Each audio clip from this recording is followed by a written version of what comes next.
Muling umarangkada sa pagpapalawig ng kaalaman patungkol sa kamalayan laban sa illegal na droga, ang Regional Police Community Affairs and Development Unit 3 sa mga mag-aaral ng San Jose Panlumacan Integrated School ng San Jose, City of San Fernando, Pampanga.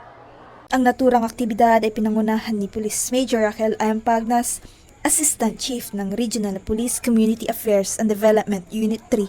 Nagbahagi ng kaalaman ang mga tauhan ng RPCADO 3 patungkol sa anti-illegal drug lecture na laging nagpapaalala sa mga mag-aaral na ang paggamit ng illegal na droga ay nakakasama sa kanilang kalusugan at kinabukasan.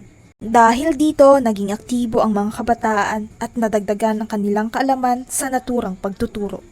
Lalo pong mamumulat yung mga estudyante na kung gaano po kahalaga na iwasan po ang paggamit ng illegal na droga.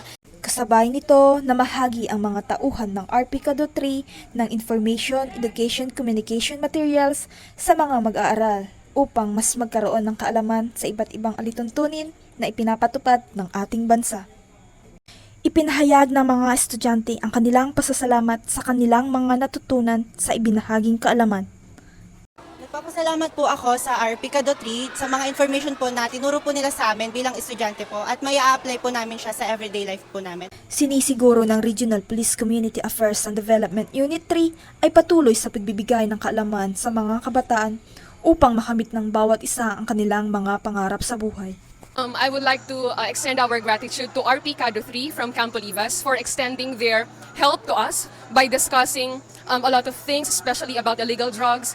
Malaking tulong po ito sa mga kabataan, lalo na dito sa aming syudad, dito sa aming barangay. Mula dito sa gitnang Luzon, ako ang iyong PNN correspondent, Patrolwoman Marimar Junio, alagad ng batas, taga-taguyod ng Balitang Pulis.